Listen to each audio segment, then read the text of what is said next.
But the duo sitting in front of me today has given, I believe, the highest grossing Indian re-release, and that is Sanam Teri Kasam. And they've made a film of which is a favorite of mine from childhood, which is Lucky No Time for Love. And I'm so delighted to have with me Radhika Rao and Vinay Sapru with me. So thank you so much to you both for joining me on Filme Shilmy. It's so great to have you. Thank you for joining.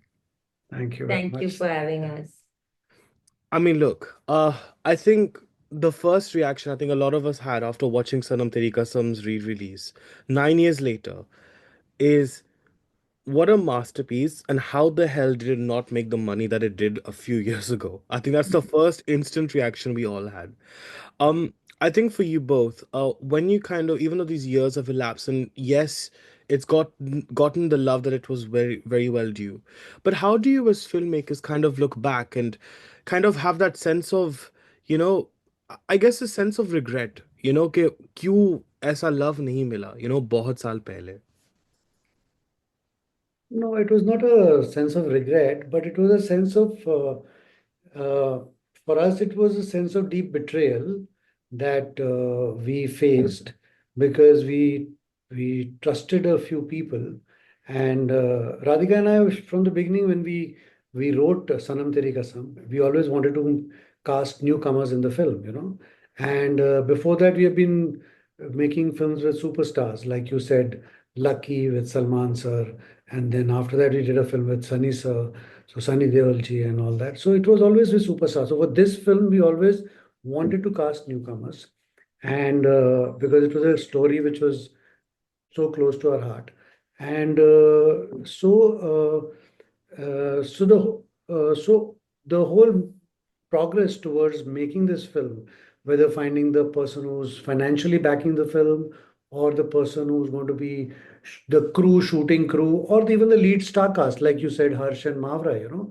we when we selected, it was on the basis of merit and the commitment that they have towards the film, because we as directors and writers wanted a new star compared to launch. It didn't matter to us that Harsh has given some films which have before that which had not worked, or Mavra was a television star in Pakistan. So it didn't matter to us. We liked the pair. We said they suit the film and we'll go ahead and make this film with them.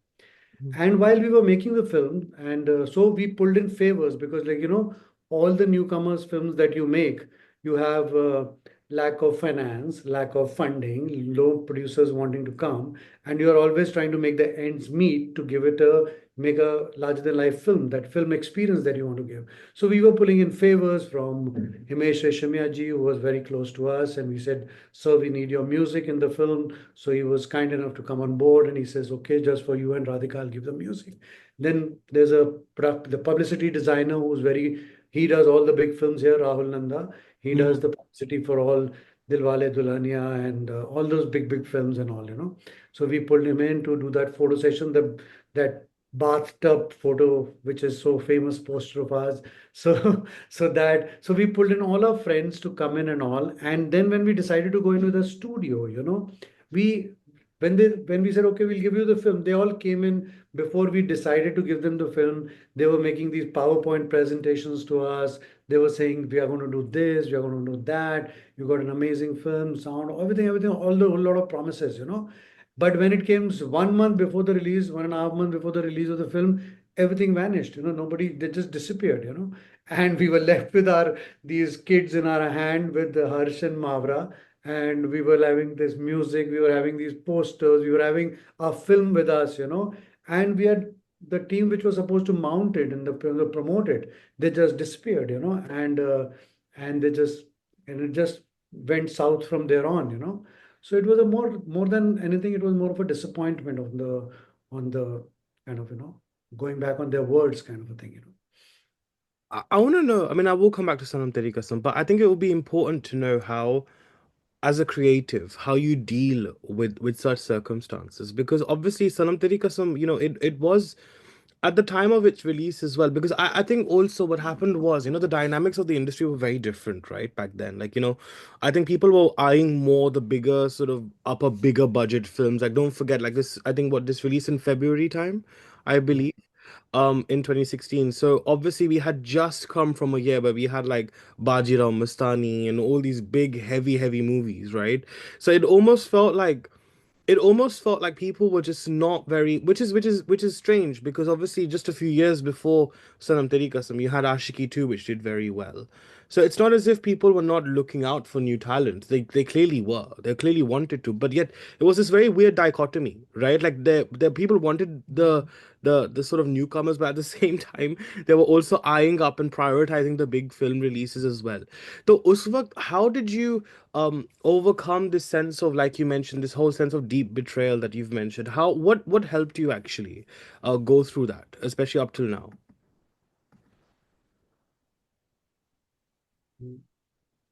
So, see, the thing is, it was the what. See, every release that you have as a creative Hmm. is like an exam, You go through it exactly when you're like in school, so there are certain exams that you really prep well for, and certain exams that you've not prepped well. So when that product doesn't do too well, in your heart of hearts, you know that you didn't do as good a job that you needed to. And so you at that time it's easier to cope because you have faltered somewhere in your own effort. But there's certain exams that you really, really worked hard, like Sanam Teri Kasam was one of them. And when that you don't do well, obviously it makes it very hard to cope. But you cope, you come back to the drawing board, you weep in real terms and metaphorically, you rant, you rave, you ask yourself, why me? And then after a few days, you just pull yourself together and say, okay, tomorrow's another day, and we'll just hunker down and start doing something else and put this behind us. And that's it. That's the only way you go. And most importantly for us, it was more man, it was more emotionally taxing for us because as the captain of the ship, you are the writers and you are directors of the film, so Hmm. everybody trusts you. And everybody who comes on board, they're looking up at you because you're the directors. You're Yeah. the captain of the ship. You said, I'm going to go deliver this to you, that. And on the sets, you are saying okay to every take, okay to every set, every costume, art, hair, makeup, because it's a newcomer's film, and every movement, every dialogue which is spoken by everybody is written by us. Every action, every moment that Harsh and Mavra has done has been choreographed by us and okayed by us. So Hmm. there is an across kind of, like when it doesn't, so everybody turns back and looks at you and he says, but we trusted you, and it didn't deliver.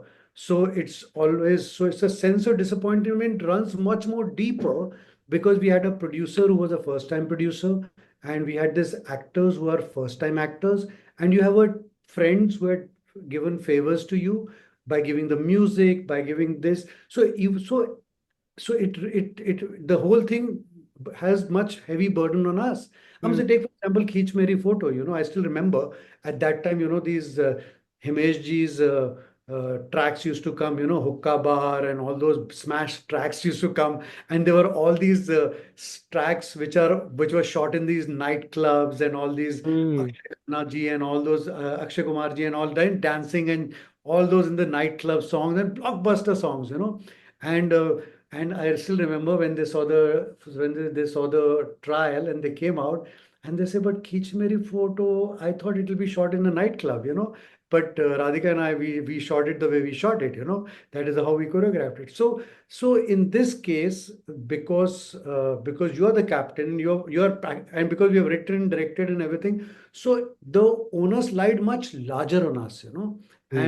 and the disappointment ran deeper because we actually betrayed the trust of so many people who trusted us, from Hmm. our producer, from our actors, from everybody, So that whole 8 years journey was little tough one, but the whole thing was happening is here. There's a There's a film which was not done, but the movement which was picking up on the social media network, and the Instagrams, all our Instagrams, our Facebook, our Twitter handles, including Harsh's, Mavra's, all our handles were like buzzing, and they Yeah. were saying it is a cult film. We are fans. We did a mistake. Give us one more chance. Just bring it in the theater. You see what we're going to do with this. So it was a like very, it was a journey which was, and we were knowing that, and through the COVID and through all that, so we knew all of us, and slowly it got that cult status, and so here on the social media platform, like it is there on OTT, it is there on satellite, it is there on YouTube, free of cost. So the fan base is expanding and becoming massive, Hmm. and but commercially it is declared a flop. So it was, that was the whole thing which was going on. So like we always say, because it is inspired by Shiv and Sati's episode when we were writing the script. So we were said that this was a period when the Kumbh was going on in India, Hmm. and Lord Mahadev must have looked up from the top and he said, "These two guys, they worked hard. Hey, what happened? I didn't trust. What I missed out on these guys. They wrote a nice story about me, Oh. because so then they must have, what is it? So I think there is a sense of ecosystem, and whoever has a hold on the ecosystem, I feel like it's them who are able to dictate how things go. Because they have more power. They're able to even drive a certain narrative to make really enforce a change in the industry. Do you feel like, see, because like I said as well before, but because the other films that might have come out with newcomers, because they were backed by people who are so powerful in the ecosystem, do you feel like maybe you fell a bit prey to that because you did not have that sense of power that you may have now? Do you think that's what it was as well? As filmmakers, we are pretty confident of what we write and what we shoot, you know. Hmm. So in that department, we are not, we are pretty much the same, because at this point of time, also, if you look at it, our songs are doing like the numbers one song of T series is ours, Vaste at 1.6 billion views. The number two song of T series is ours, which is Ludge at number at 1.5 Mm. billion views. So these are songs, so our creatives are working. So there is an audience, like we are filmmakers, we are storytellers. So at some point of time, that the creatives are working, and everybody loves our creatives, so that much is sorted. But so we were pretty sure about our creatives, but yes, as far as the marketing, promotions, distribution, at that point of time, like you said, it was a different environment at that time. Bigger films were coming, and the superstar films were coming along with it. So they have a certain kind of a like a network where they go and land in, And there was no social media at that time, so we were dependent on X amount of people to take your film and take your project to the people, to the final viewers. Which now it is a little different, because over the period as it happened, that the social media has actually made Sanam Teri Kasam what it is today, because our audience is directly connecting with us now, So that difference is there, So besides that, I think the merit of the creators always work. For sure. And I really appreciated Maura as well for this because honestly, I said this to her actually in our interview that this is the first time I've seen a Pakistani Muslim actress play a South Indian Hindu character so beautifully, like so beautifully. And honestly, what she did in that film really just proves that art really overcomes every barrier, no matter what it is. And I think it was so beautiful and so graceful the way she played the role. And of course, Harsh was outstanding. He was so, so outstanding. Both of them, honestly, like one of the best chemistries. I think one of the best Jodis we've had in Hindi cinema history, might I add. Actually, it was so pure and so beautiful. Right, I want to get into my favorite part now of the interview, which is actually about the filmmaking process because it was so poetic in its approach. I think what I really loved was the sense of foreshadowing that you had in the film. There's so many different aspects, and honestly, I've seen the film, and it's all such a big blur in my head. But the way you've always had places, as like a sense of like a sense of circle of life. I thought that was very, very interesting. Like how we begin with kind of in the library, and then it kind of almost the main climax part kind of goes to the library. I thought that was beautiful. The choreography. I want to talk about the choreography here as well, because I think the choreography is so expressive, and it's not just supposed to be like a larger than life. It's really much inculcated in the narrative of the film. For example, in Hale Dil, where she's wearing the Bhalu ka outfit, and there's like a word at Dube, and you literally, and she's literally doing Dube also, you Mhm. know, and that was so symbolic because that was showcasing this sense of her hiding her real identity, you know, of hiding what Saru really wants. And then obviously she then goes through this massive transition. The cinematography, even Keech Meri photo, actually, you know, it was interesting you were saying that, but the way it uses the bazaar, right? Like even so, it's showing the personality of Saru. For example, she's holding a dead fish, and she literally, even though she's drunk, she puts it back into the water just to show how much of a compassionate sort of a character she is. Um, I mean, it was genius. It really was so genius, and it was so subtle. It wasn't as if like मुंह पे बस like metaphor फेंक दिया ताकि हम अच्छा दिखे as directors. ऐसा कुछ नहीं था. It was so subtle, and I must appreciate you for that. Um, what really determined, I think, you as filmmakers to kind of make these decisions, and another really favorite one which I've said to Maura and Harsh as well, is that like, you know, tera chehra mein wo jo like, you know, uska because obviously she's obviously heartbroken because uski shadi nahi ho rahi hoti hai, and obviously jab uska pallu gir jata hai na, fall gir jata hai, like wo na, he goes and puts that pallu back up again. I was like, oh, I mean, that's literally protecting the abru of the woman. I mean, I was like, this is gorgeous. Like, how did you come up with these ideas? I mean, it was so subtle, but yet so impactful. What really drove these decisions, actually? To start with, where you started your question was Harsh and Mavra, yes, because they were selected because they really belong to the characters, and out of an audition which ran for almost 6 months to 8 months, that we both selected both of them.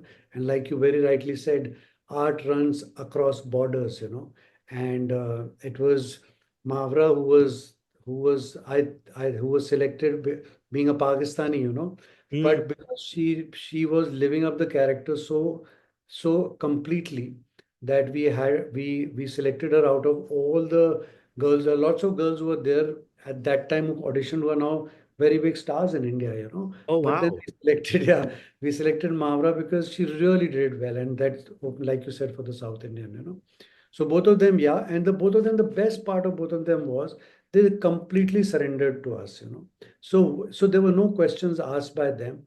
There were no opinions. You say, Mavra, this is how it is going to be.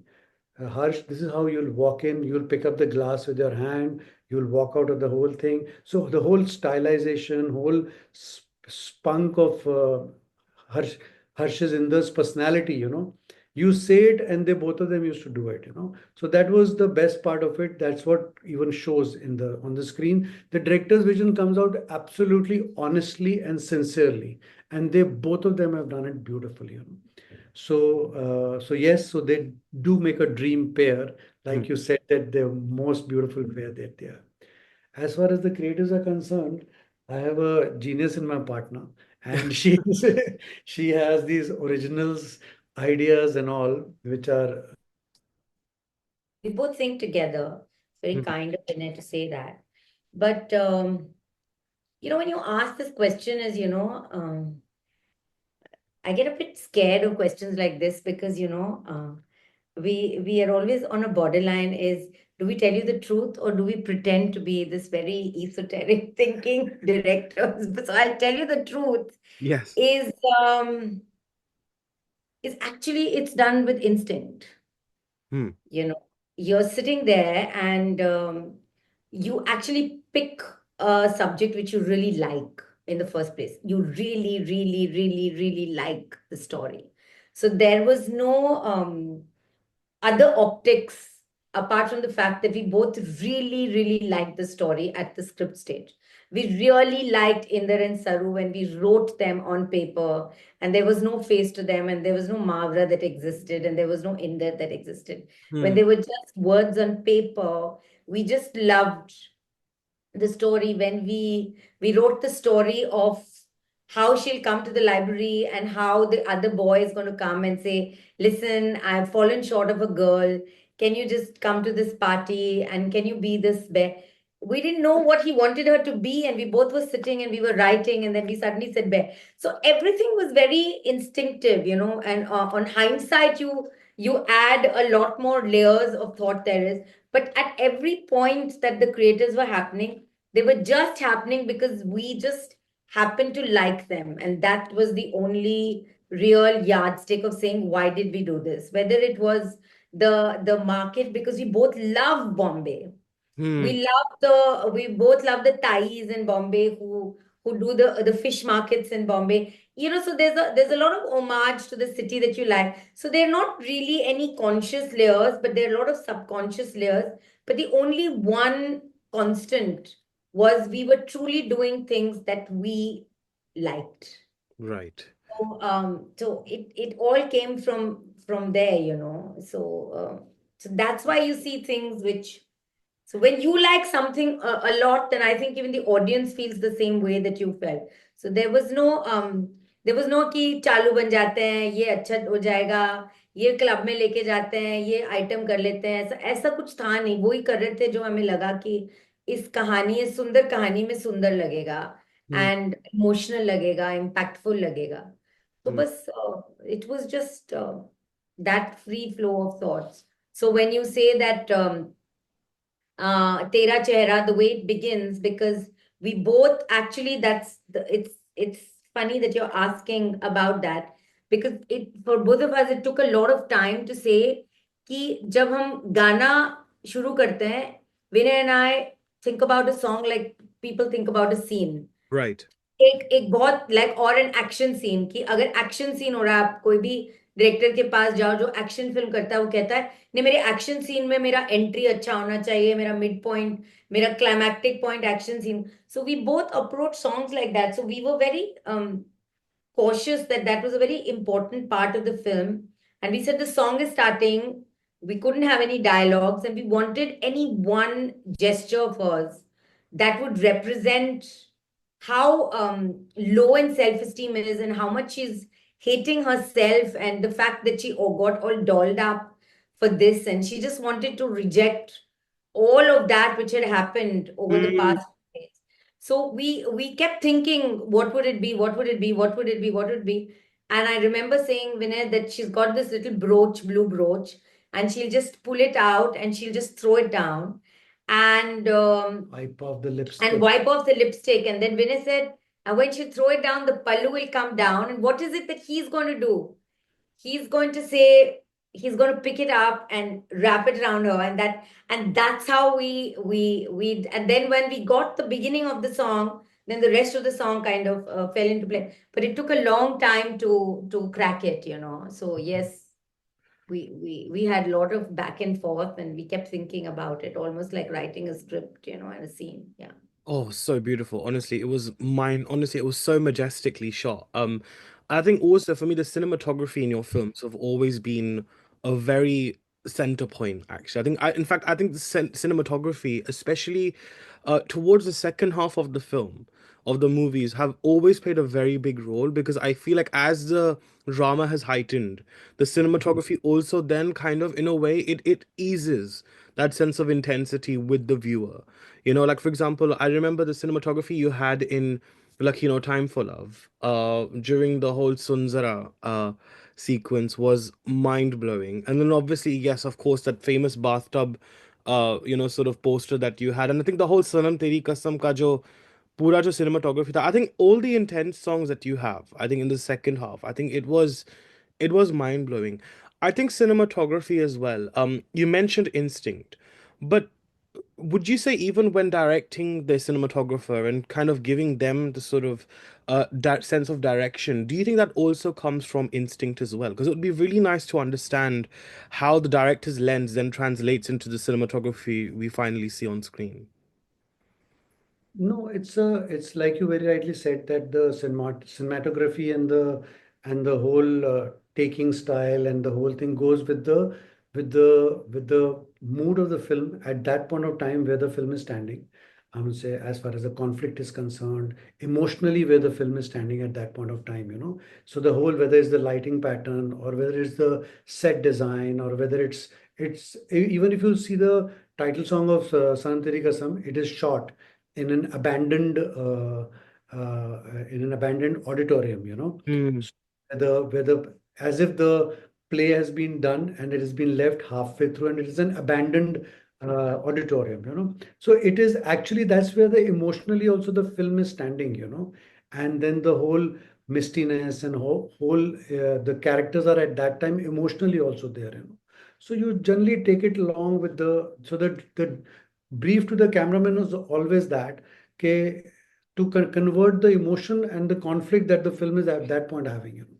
But you know, to answer a question, you see, Hmm. you can't just say everything is about instinct. Instinct comes out of a lot of academia, academic knowledge, emotional knowledge.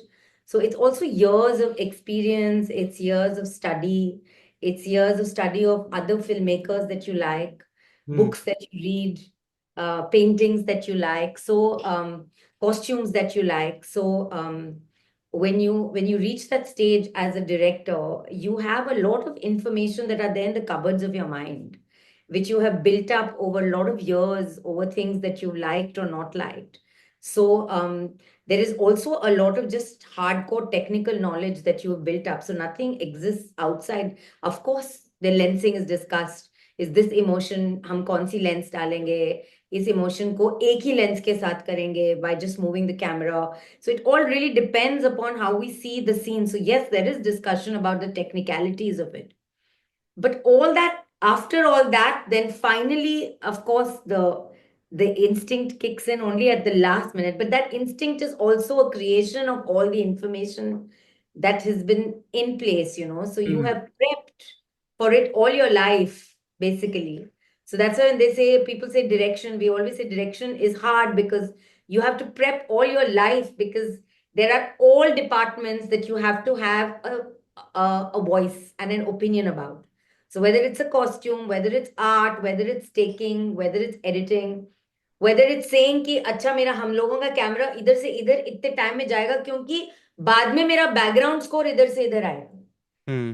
I remember when Vinay and I were doing that scene where after the title of the song and he says, "You marry me," and she walks away and he keeps on insisting, and then she says, "You're going to ask me एक फिर पूछोगे तो मैं हाँ कह दूंगी." Hmm. And then there was this line which he says, "दुआ बद्दुआ माँ बाप जो भी कहते हैं वो भगवान तथास्तु कहता है." I remember it was like a low angle track shot, Yeah. and Vinay and I had discussed, and we had told Mavra and Harsh that you give a pause, don't respond. The question asked, let the camera roll fully, come to B point, and then you start speaking a dialogue. Because we were very sure that in that silent gap, there's going to be music, and what kind of music. So everything, yes, is instinct, but also it comes from a certain technical knowledge that you need to have, and then of course it But in our takes case, a it's distinctive mostly place. because of we are quite inspired by the master's paintings, you know. Hmm. So Sundara, I remember it is by Jack Patriano. Yeah, Jack Vetriano. Jack Is a Vetriano painter. painting. He's a painter. And there's a lot of Russian icons, and so the colors taken from so everything is like of course that's what I said. So a lot of it comes from a lot of cross references that you. But master's paintings do inspire us. I mean, honestly, I don't know if this is an obvious reference point at all. I mean, maybe it's just my observation as a lover of film and as a lover of your movies as well. I couldn't help but think of Bhansali, like sometime at times. Was Bhansali like an obvious reference point for you? No. Because it just felt very Bhansali-esque at times. I don't know why, but it just did. Who would you say was your reference point as a filmmaker? No, it is never Bansali is Yes. not. It's so ironic that we started our career with the first assignment that we got in our career in this film industry was to cut the promos of a Bansali film called Khamoshi. Oh, So we, wow. we started. So it happens to be Okay. that, Okay. and so at that time, and then of course Salman sir is the maybe the common connection there, and Yeah. otherwise there is no inspiration at all. Because in fact our cinema is also pretty different. I'm He surprised makes you say that because he makes the larger than life broad strokes, and historicals and we are like, if you look at each frame of ours, it's more about the miniature detailing, you know. So you'll find the detail in the small details will be a lot more than the broad stroke details. And if you really look at inspiration, then it's mostly paintings and books and very little from Cinema. cinema. Yeah, not much That's interesting. inspiration from there. Certainly not from contemporary directors. in fact, Mhm. lucky we were little inspired by that Omar Sharif's Dr. Zhivago. Dr. Zhivago, yeah. So Okay. it Yeah. was But inspired. Lucky was purely an homage to the Grimm's tales because Vinay and I just love the Brothers Grimm, and if given a choice, we would redo each and every story of the Grimm's brothers tales. So a lot of it was really inspired by the Brothers Grimm fairy tales.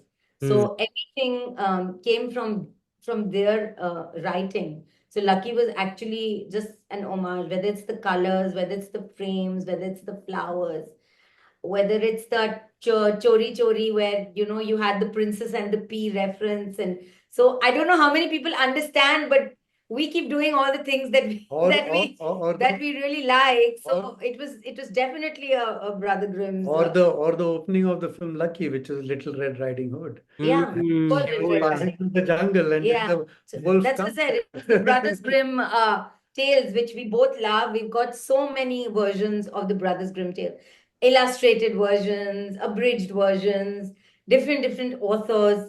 So Lucky was truly visually, it was an homage to Mm. their kind of writing. So Yeah, no, for sure. I think for me, why it reminded me of Bhansali is because you're right. He does have the broad stroke sort of aspects, and of course, he has the grandiose. But I think it is the subtleties that are there, and I think the way the characters really interact with each other. I think that's what really reminded me of it. But it's interesting though, like you mentioned, Red Riding Hood and the sort of literature and the paintings and the artwork that you've grown up with. I mean, it's incredible to hear that. Right. What I've also loved about the films that you've had is this beautiful yin and yang kind of dynamic that you have in Lucky No Time for Love. I mean, essentially, I'm gonna again highlight something that I loved in Lucky. There's two parts. If I say parts, like two aspects that I love is the way you really portrayed Sneha's character as well. Like I think at the beginning where she's like hiding and you can literally just see her like ek aankh dikhti hai, I think. Like where she's hiding, or you can see her both her eyes actually. Where she's like putting down the cover, and it was so beautiful. It was so telling of the story and the narrative backdrop that was there because it was against like warfare that was happening, and here's this innocent girl caught up in this very extreme circumstances. That sense of innocence versus darkness was very beautifully portrayed. I think even in Chori Chori Sapno Mein Aaja, I think where I think she's kuch pehna hua hai, and you can literally just see her eyes through her mouth aisa kuch. She sees these masked characters. And the way you could see that, I was like, honestly, it when you look back at it now, and when I look back at it now, it just seems so majestic the way you've portrayed that. I think Radhika ma'am, I'm gonna ask you this question because the way you have the female lens, I think it's so beautiful, honestly, and I think the dynamic you both have with respective with each other is so reflective in the characters we then see. Um, so pretty much my question really, I think when it comes to the drawing room, how do you sort of balance that sense of yin and yang in your protagonists as well and present it in a very balanced manner where they're both complementing each other rather than one necessarily overpowering another?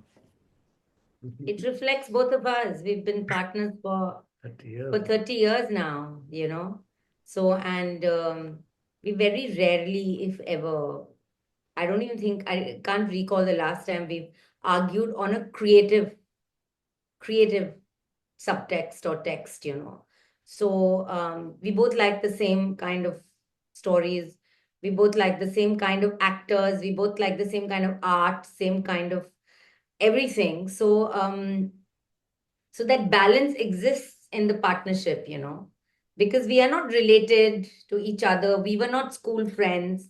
We just met at work in Bombay. So it was truly two friends who just liked the same things. And touch wood, it has been like that for 30 years. And I think the balance of our relationship is reflected, I think, in what you are asking, is that balance of yin and yang is it shows, because a lot of the male characters and the way they talk and the way they are is reflects a lot of who he is. If Hmm. you ask Mavra, a lot of times in her older interviews, if you see, I was just seeing the other day, she says actually in there is closest to what Vanessa is in terms of chivalry and personality. And, I was seeing an old interview of hers 9 years back. So, and I didn't realize that she noticed, because you don't realize, because you've been friends for so many years. So you take everything for granted. But I think the outer world sees that in him. So a lot of the male female energy is balanced because of yin and yang is balanced because of that, I think. Hmm. Yeah, it's truly a reflection of what we are personally. Yeah, Vanessa, would you like to add anything? Not that I'm that quiet, innocent little girl, but I think the inner innocence is there. Otherwise, I'm a little fiery and volatile on set, but the inner innocence, yeah. So I think that really. But it's interesting you say that though, because I do think there's a fire to all of them. Like the thing is, like if you think about Saru, you think about Lucky, right? Even if we look at Kangana's character in I Love New Year as well, right? Like एक आग थी उनमें. It was just Yes, it was Why, just why, why even our songs, if you'll see the Lut Gaye song which we directed, yeah. that we were very sure that we want this bride who's in red, and we are very clear that she will open up the bottle with her mouth and she'll do all that. So yeah, it's there. but when you talk about all this, we don't really reflect on the work we do because we don't get time to reflect. Now that you're talking about it, but there is one thread which has been there. I don't think we've ever done anything that we don't like. Hmm. We really feel passionately about something, whether it's a set, whether it's a light, whether it's a light bulb. I think when you really talk about it, then it's only about uh, it has to really make us lit, or otherwise, if you're not lit, we don't do it. Right. So, so For sure. But I think, I think it comes at a very opportune time because obviously this year also marks 20 years of Lucky No Time for Love's release as well. yeah, And I can't believe, honestly, like I used to have the cassette of that and I used to listen to it so much. Like Sundara was literally one of my favorite songs. I think Adnan did such a phenomenal job in the music. yeah, he did. Like Yeah, really, yeah. Yeah, Adnan. Sare ke Sare Gaane, even Lucky Lips. Oh my God. Like it's such a beautiful song. Like who thought a bathroom could be such a great backdrop for a song? First of all. And getting random people on the streets to also dance to an Hindi song. Yeah. It was brilliant. It was so cool. But I think 20 years later, and you kind of mentioned this in your earlier responses, or Radhika ma'am, but if you look back at if the filmmakers of today, who has obviously had this wealth of growth and experience, and you've gone through such a gamut of circumstances, how do you look back at Lucky No Time for Love in today's day and age? I think it couldn't have been more contemporary looking at what's happening in Ukraine. And we look at each other and say, shit, it's like a prophecy we have done or something like that. Seeing the Yeah. condition in Ukraine, and if it's exactly a girl is coming back from school and she gets into this whole what's happening, and then there's this ambassador's son who's passing by. So I said it was almost so prophetic that in that part of the world, in that part of the globe, there's such a war will break out and such things will happen. The students who are sent back from their embassy and all that. So it's so contemporary. Probably we'll just change the climax of the film. Maybe we may bring Salman in a much more thing, but rest is absolutely prophetic and so Yeah, today. story-wise, it was a bit ahead of its time, I think, because now it seems so relevant when you look at what's happening in Europe and a lot of other parts of the globe where displacement's happening and people are getting stuck in violent situations, and then suddenly governments have to airlift people out of other countries back home. So in that sense, it seems very contemporary. So um, we Hmm. feel very happy when we think about it. In fact, we were just discussing that if Lucky had released today, it would have been politically relevant also, not just something which seemed a figment of one's imagination at that time. It was just a probabilistic situation that we had worked on, and now it is deterministic. It's what's happening around. Yeah. So And quite, somewhere, yeah. Go on, sir, no, please. no, I say somewhere the fairy tales, always these Brother Grimm stories, which people look at them as fairy tales, but they are actually quite reflective of the socio-political environment of that time, and so the behind those fairy tales are the true socio-political circumstantial situations which are existing at that point of time, so which comes so true for Lucky, because it is our world of fairy tales, like you said about this bathroom being Lucky Lips and all those pulling in strangers and all, but then it's so ironic that it is happening today all over the world. Hmm. I think also, it's a very, I cannot tell you enough how much I love Salman in the soft boy era. Like honestly, Yeah. people honestly, I feel like and I've always said this on record as well. I think he's one of the most misunderstood actors of this industry. And the reason why I say that is because I've spoken to him for 13 minutes for Antim, and the way he fondly spoke about Suraj Barjatia in that interview, about his fondness for doing characters like Prem, speaks volumes about the person he really really is. And I think Lucky No Time for Love really does is reflective of that, right? Like, see, a lot of people, I'll be honest, in today's day and age, because I do like sort of the social media rounds, right, and I do kind of pay attention quite closely on X and other platforms.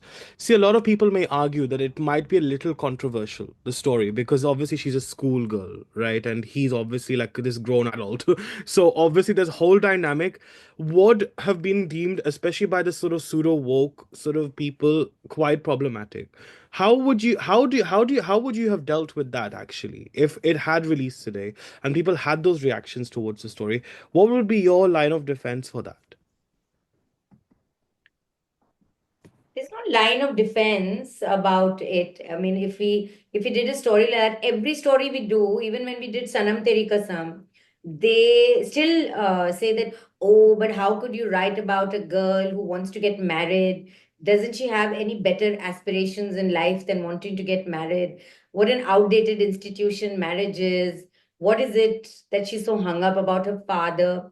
So we don't much care for that kind of very woke approach to stories and to cinema, uh, because the point is, I'm not saying that a schoolgirl should fall in love with somebody like Salman, or but I'm also not saying that it cannot happen. It can happen. So that's the magic of cinema. You're just telling a story. You're not getting into the political rightness or the wrongness of the space. So we would bother to defend it. We would just brush it off like we brush off everybody who critiques even Sanam Teri Kasam or any other subject that we do. But like you said, for us also, Salman is our Prince Charming. So every story we write, everything we say, if there's a fairy tale, then the Prince Charming has to be Salman. In fact, Salman also knows this. So after Lucky, we were busy in our work, his work. So one day we get a call from his office that Bhai wants to meet you, and why? We said, Acha, why does he want to meet us? So we went over there, and Bhai Salman said, I want you to shoot the love songs for my film, Dabang. So Ah, we was, yes. yeah, so I said, Salman, but why us? We don't direct songs for other directors. He said, no, no, no, but I think it is there because.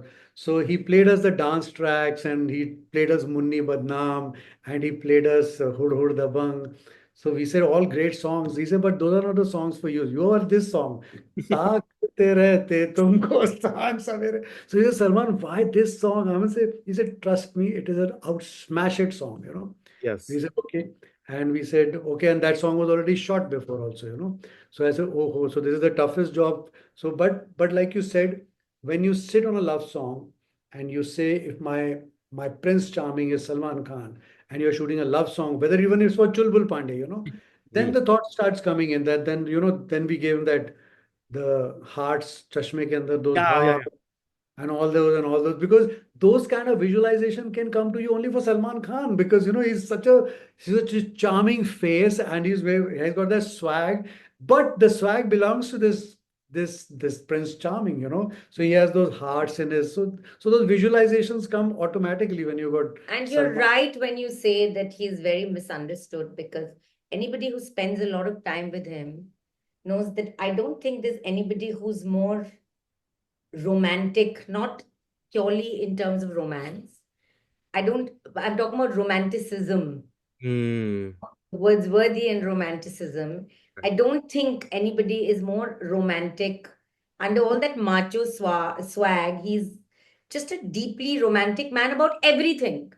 Whether it's his, whether you're talking about romance, like man woman romance, whether it's his romance with his parents, he's so wonderfully in love with his parents, whether it's with his siblings, whether it's with his friends, whether it's with his dogs.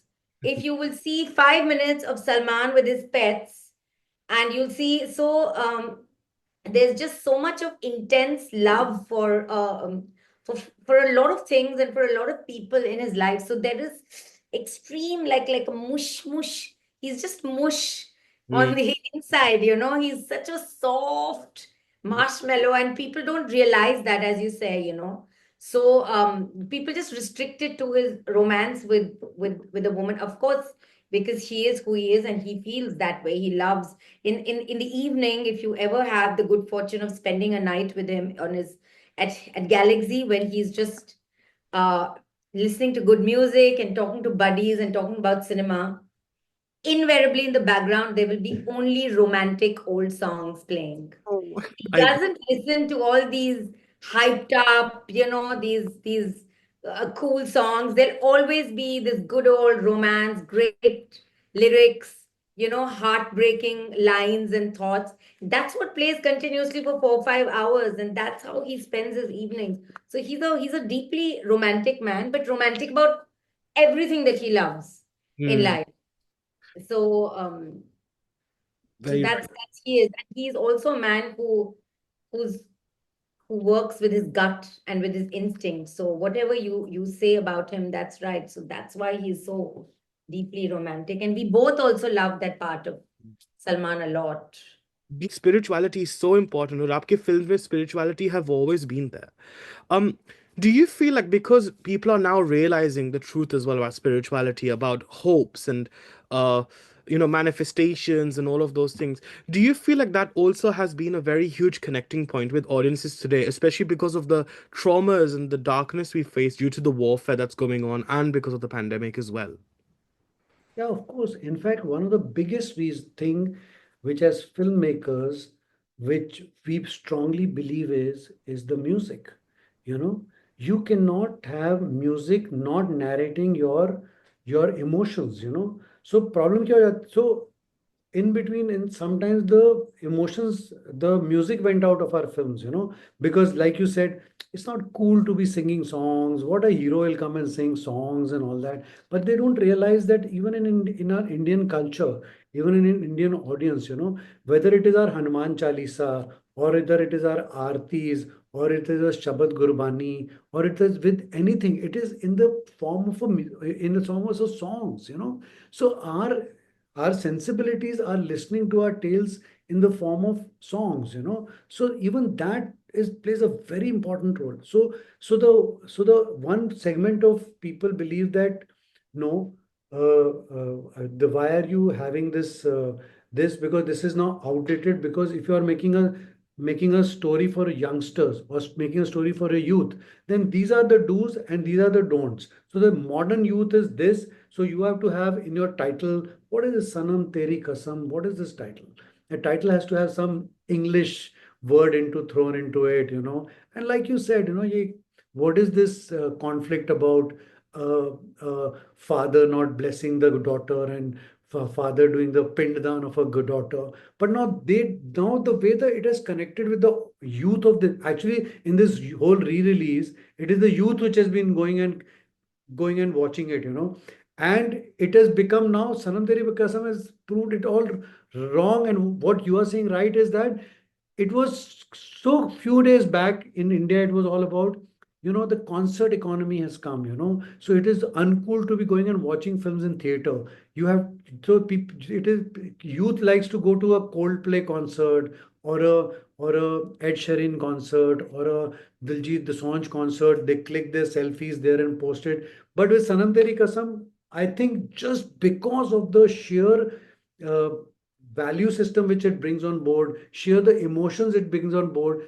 people are clicking selfies in the theater. They are doing all those things, which have they're breaking that glass. They are going to the screen, dancing, and then are proclaiming their true love, proclaiming all that has become what they couldn't say till now has become cool now. So I think that answers the misunderstanding of the whole emotion that the the audience believes in right now. The audience believes in this, and actually it's completely misunderstood by the certain segment of filmmakers. Hmm. Now, my last and final segment of the interview is future works and future. My challenge, and I wouldn't say challenge, but I would say perhaps a suggestion. I think it would be really great to see is how you have a story of, amidst two males. I think that I'm very keen to see how you manage that because see, as someone from the community, I honestly feel that in one hand, it's really great that we're seeing stories like a Shubh Mangal Zada Savdhan or like a Chandigarh Kare Ashiki that's kind of coming up and it's really addressing even Bhul Bhulaiya 3 for that matter that really addresses the lives of the LGBTQIA plus community in the mainstream way for it to be actually accepted. What I would love to see, and I know this might be a very commercially questionable product, and it's very sad for me to say that because unfortunately that's just the state of how a society is, and we need to really fight that. But I would love to see you make a film that is as shiddat wala, as to do with faith, with two males, because I feel we're so misrepresented, I feel. And I think it will be really nice to see a film that really shatters all of that and really like, like I don't know if you've seen this film called All of Us Strangers. But that was also a movie which really talks about fate. It talks about like, past trauma and like overcoming, that and having that sati. It was also a very emotional and a very heavy film. But I think that's something very much along the lines that you could possibly make. So I'm just putting this out there, just in case if you ever need an idea for a Yeah. film. And I think it's a very sensitive. We have a lot of friends who are belonging to who are, but they're very sensitive people. They are very talented. I mean, the talent is undoubtedly they are much more superior. And I know why not. I mean, say it's a human emotion, which But when we will make the story, we've always had this discussion about the LGBTQ community. We've got a lot of them who work on sets with us. And what I personally, and when I personally don't like is, we say don't make the film like as though वो अलग है हमसे. No, bilkul, अलग huh? है हमसे. Exactly. Yeah, it should just be a story like any other story. It doesn't, you don't need to make them different or treat them different. And we both are very fascinated by that part of the Mahabharata where Arjuna goes as Brihanala and he's that whole episode, and we always say in the Mahabharata, where because we both love the older texts, we say when a warrior like Arjuna is spent 1 year, he could have taken any disguise as a warrior. He could have done any disguise, but he disguised himself as a dancing girl, Brinala, and for 1 whole year he was teaching the women in court how to dance and do that because and that's what we like, the way it is integrated in a big action epic where it's not like underlined that I'm being different or it's just No. just a part of the whole space. So we both would be very excited to do it, but we would do it a little differently from other people because it would just be a love story, not because it is a story between two men or two women, Yes, absolutely. No, no, no. yeah, or any other characters that come like the Mahabharata within an epic space where they're used to take the story forward and they're just an integral part of the tale, and there is no like you know उस पर ऐसा circle करके mark करके कि हम लोग कर रहे हैं क्योंकि हमें करना है, क्योंकि हमें कुछ अलग कहना है, Mm. That I feel is a bit unfair, because when we are on set we don't really care what your um, what your choices in life are. You're just there and you're working because you're talented. तो हम मुड़ के एक बार सोचते भी नहीं है यार इसकी Mm. इसकी choices क्या है, you know. बिल्कुल। So, yeah, we have hair, we have makeup, we have art, we have costume, we have so many departments where we have people from the community, and हमें पता भी नहीं चलता है कि क्या है, you know. Sexuality is very, yeah, it Yeah, honestly it's very. not, yeah, Mm. it's not what we saying is, आप इसको इतना बिग डील करोगे तो आप उनको अपने से अलग कर दोगे the minute अलग you कर दोगे बिल्कुल। normal. It's just one other part of life, and we are all the same actually Yeah. in one larger space. So yeah. No, I honestly, I agree. I think that's exactly the approach I would love to see. Actually, in Yeah. We would series, love to, yeah, be do a beautiful. story like that. But look, on Yeah. a final note, because I am being told to wrap up, unfortunately, I could speak to you for hours and hours on end. But on a final note, and I know there's been a lot of talk about this already in the public domain, and honestly, the purpose of me asking this question is not for sensationalism. It's not there to just get the clout, okay? I mean, though that is very important for us, but we don't endorse in that much. But obviously, if there is a sequel of Sanam Teri Kasam, right, in today's day and age, because obviously the challenges that people of today face is invariably much more intense than, let's just say, how it was back in 2016, right? I'm sure it was difficult then too, but it has definitely increased. The height and the drama, the emotional quotients have increased. uh how do you feel like as filmmakers you'd be able to flesh out a story in today's day and age? Is there like a sort of hypothetical sort of idea that you would love to explore, from a romantic and from a love perspective as well? But we mentioned it earlier also that when we were writing Sanam Teri Kasam 1, it was always written in a two-part series, you know. Hmm. So we wrote Sanam Teri Kasam 2 also at that time as to story of Inder, as to what happens to him after. And like mentioned earlier, that's why the film ends when he's talking to the tree and the voice is coming from the tree Yeah. and he goes and lies down there. So Oh. that is the that's the starting point of the second series, second Sanam Teri Kasam 2.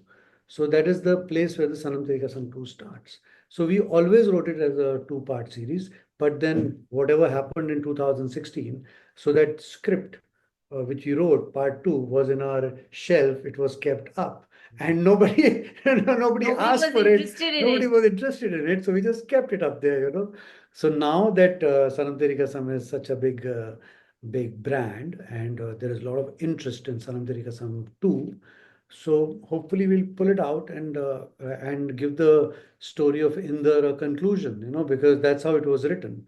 Because what happens to him after what happens? Because it was what happens to a love story which is so committed, so deep, and so forever kind of a thing, you know. How does the person continues in life after Mm. that? Is what we wrote at that time also about it, you know. So hopefully we'll put it out now and take it forward and conclude it.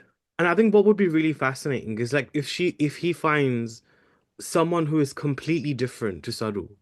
Like how that dynamic. Oh my God, this feels like, जब Hindi serials में season 2 होता है exactly. Yeah.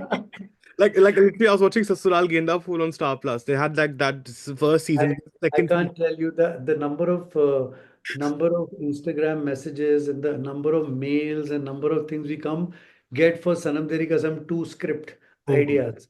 Our inbox is flooded with Sanam Flooded Teri with ideas as to what ideas should of be. what should be happening. Because half of them, because like you said, they just Mm. adore that couple of Inder and Saru. So they want the Saru not to go. They want her to be back in some way or the other. So there are permutation combinations which are there, you know. Well, I But hope that happens. That would be so cool to see Mauro back. yeah, Go on. Yeah, no, it'd be so cool yeah, to yeah. have her back. Yeah, we're back, you know, yeah. Yeah. So everybody's there. But yes, we did write in their story, you know, how it carries on and what happens to him, you know, after that. Incredible. Well, look.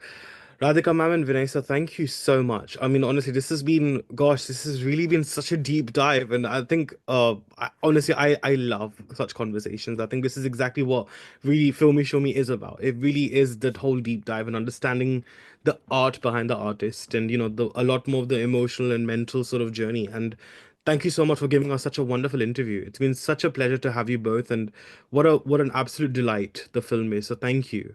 Thank you Thank very you. much. Thank Thank you you. very much. Thank you Bye-bye. so much.